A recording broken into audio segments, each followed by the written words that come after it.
I beat Elden Ring at the end of 2022. I wanted to make this video as soon as possible, but honestly, I couldn't step out of my comfort zone. I don't know, maybe I was afraid to tell people what I think about the game, as it was my first real time playing a Dark Souls-like game. It was beautiful, it was somber, it was epic, and lastly, it was really difficult and frustrating. That version of myself is a memory. I don't need it anymore. I want to win. But I overcame. Now is the time to be reborn!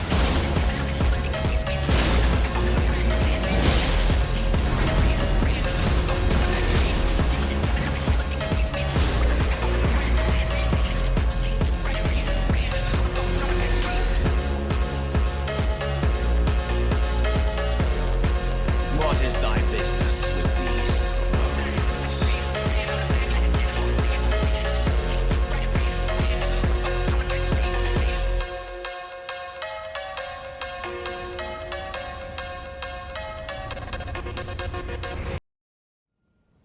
So I don't think I phrased that the best. First real time playing something like Dark Souls. I originally had my first chance with Sekiro. However, this game was hard as shit, and although I beat Genichiro during his second encounter, I didn't really feel like I mastered or even learned the game mechanics, as I had to retry the fight about 70 times just for one short victory. Now, I've always grown up playing role-playing games and adventure games like Zelda, JRPGs, all that good jazz, and within that realm are some of my favorite games within any genre. So when my best friend Lucas, or Bearded Panda, has always been telling me about one of his favorite series called Dark Souls, I have always been intrigued, but hesitant and almost confused all at the same time, all thanks to my prior experience. I decided to give this genre another go with Elden Ring, so I bought the game on release date for PC. Game ran like booty cheeks, closed the game forever, okay, good night.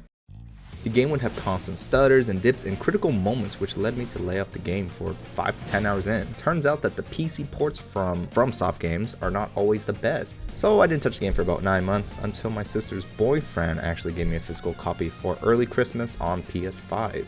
And it just ran better. It felt better doing everything. It genuinely felt unreal for a little bit of time because I was actually playing Elden Ring. And you know what? I hear that Dark Souls is for real Giga and Sigma male gamers, and considering what I had faced, I didn't really want to play a game and feel like I wasted my money or time if I couldn't take the heat.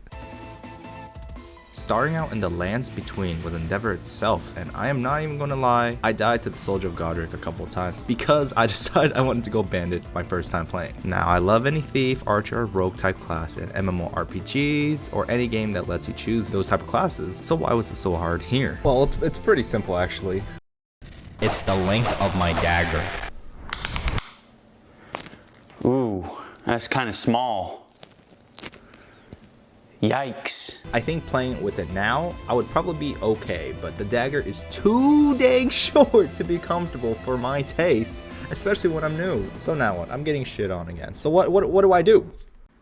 That was until I googled what class I should be playing, and now I don't feel bad. The article said Vagabond. I restarted the game, picked Vagabond. Best decision ever. Oh yeah. My sword can finally make contact with the enemy, and my adventure can finally begin. I also had another safety net, the shield. You're able to counter and be relatively safe. Had a bit of stamina consumption, which sounds a bit minor, but honestly for me, this was a game changer. This is awesome. I felt like the game was rapidly ramping up at this point. Collecting items and getting new weapons, finding new areas, getting stronger. It was all coming together.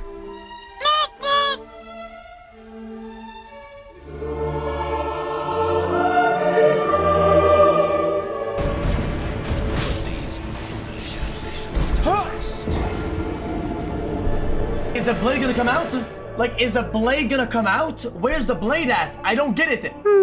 Margit. What an insane skill check. No matter how comfortable I was, it was ripped straight away from me with Margit. I thought the boss was cheap at the time, but thinking about it now, I think he's perfectly placed and honestly, one of my favorite bosses. I'll talk about bosses later, but he had a lot of delayed attacks, and I really hated when he would send out his daggers and then do a flurry of hits. But overall, I love this fight. I genuinely had to get stronger for this guy, and all of my efforts felt like they were rewarded when I beat him, when I did come back stronger after fighting more bosses or even doing more side quests. Actually, the best part of the beginning of the game with my own choices. Being able to cater and alter your character to ideal playstyles finitely was great, but you didn't have to do it. I don't want to bash on Sekiro, it isn't a bad game, but my experience is bittersweet, and the lingering limit in options to make the experience a bit easier felt a bit lacking. There was probably some better prosthetic tools I didn't try or some items, but I just didn't see it. At the same time, I think I tried Margit several dozen times, which I guess isn't much better, but when I did call it quits, I realized I had all those options. The Weeping Peninsula, the castle, or even skipping straight to Lunaria was possible. That was when Elden Ring shined. The mass amount of variety in the game was overwhelming and yet a breath of fresh air, and it was very comforting for me. Let's take this into perspective later along in the game. I changed my stats at least about 5 times throughout the whole game, if not more. Elden Ring gives you these limited items in the overworld for doing a respec or reset on your stats, in the case you mess up or want to try different playstyles. I found about 5 to 6 of these from just casually exploring and used them when I felt like spicing things up in my adventure, and I assume that there are quite a bit more. I love stuff like this because it incentivizes exploration, as you are always rewarded with something you don't expect, something new or something worth it.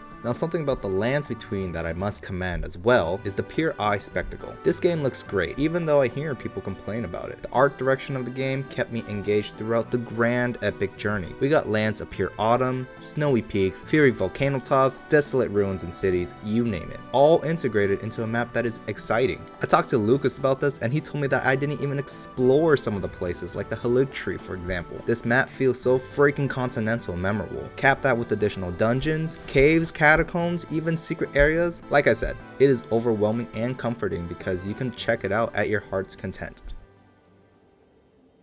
Although I could talk about my subjective take on the pacing, lore and story, or to elaborate more on the combat from a newbie's perspective, I feel like the audience of this video are those who have already played it and want to see someone else's perspective of the top hierarchy. Whether great or poor was a given. I don't think any of those elements, although captivating, make me more excited than this. The bosses. The bosses are immaculate, crazy even. There is this barbaric and vigorous energy for nearly all the encounters of this game, which is thematically appropriate. Everything is trying to kill and stop you from becoming the Elden Lord. Vicious set-piece fights to the death. It is weird to say, but these clashes are almost like a rhythm game. There was an invisible metronome that guided my dodges and thrashing, all to strike my enemies down. They had obscure patterns and movement, yet I prevailed triumphant. It is a sigh of relief when you defeat a boss, it almost tugs my heart. My favorite boss within the game, although I think it may be a bit divisive, it is the Godskin Apostle. To me, it feels like an elegant dance with them.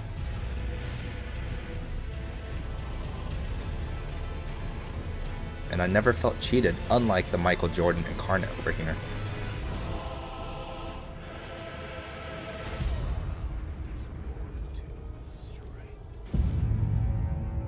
Now I can't mention bosses without bringing up the final boss, and thematically it is beautiful. Just like the Godskin Apostle, he has this dance and rhythm to him and he sways so elegant and majestic. It's so beautiful. The design of the boss itself, oh, it's pretty cool. And I definitely like that celestial, godly, like unearthly vibe it gives off.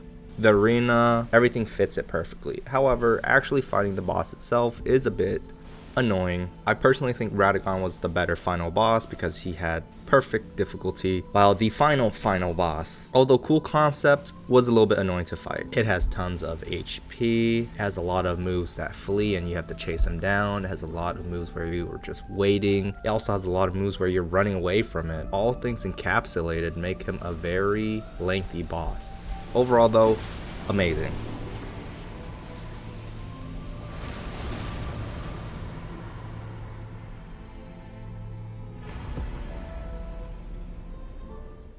So yeah, I like the bosses, but the music is the next winner up. When the music hits like... Yeah,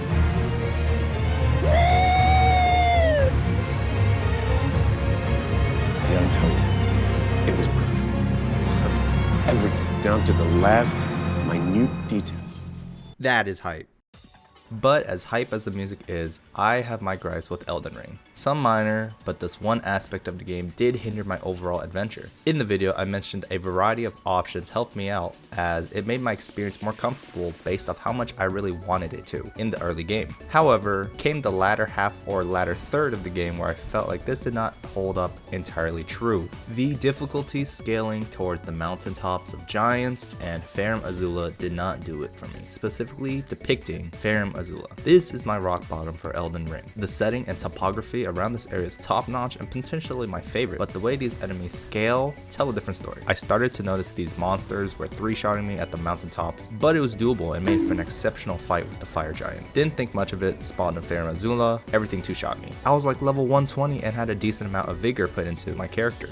But what exactly grinded my gears? The dragons, the overabundance of dragons. They took forever to kill. Malekith, oh my gosh, he was the hardest fight for me, bar none. And he's freaking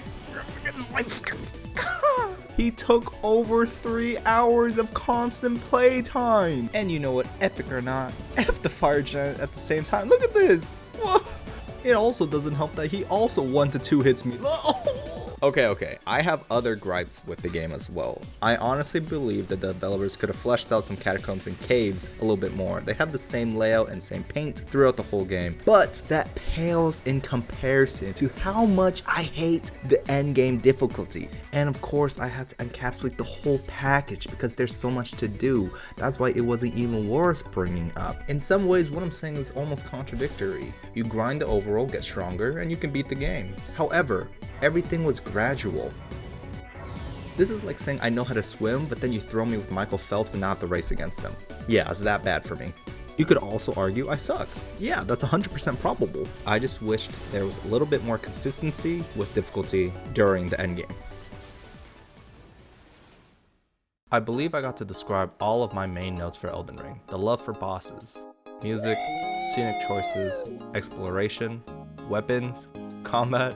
It can keep going. The flip side to all of those positives was a bouncy difficulty state towards the end of the game. Just because the game communicates what it wanted me to do and how it wanted me to do it at a more rapid pace doesn't mean it is objectively going to be the same for everyone. At the end of the day, these are subjective and my opinions. I actually want to make longer form content and give more analysis and less commentary on some games later down the line, if not like a Elden Ring revisit, for example. Elden Ring is easy A tier for me, debatably S tier as a game in general. It truly is something special, and for my first time being a Dark Souls game, I can see the hype. I am very much interested in the actual Dark Souls trilogy now, and I plan on getting around to it sometime in the future. If you stick to the end, thank you so much, as this video did take a lot longer to produce than anticipated. The next video, I am deciding on a couple of things: Genshin Impact, or Zelda Majora's Mask, which is my favorite game. Please write down in the comments below if you have any interest or if you have a game that you would like to see. Also, feel free to give this video a thumbs up, and if you enjoyed, subscribe to stay a little while longer. And on that note, I will see you guys next time.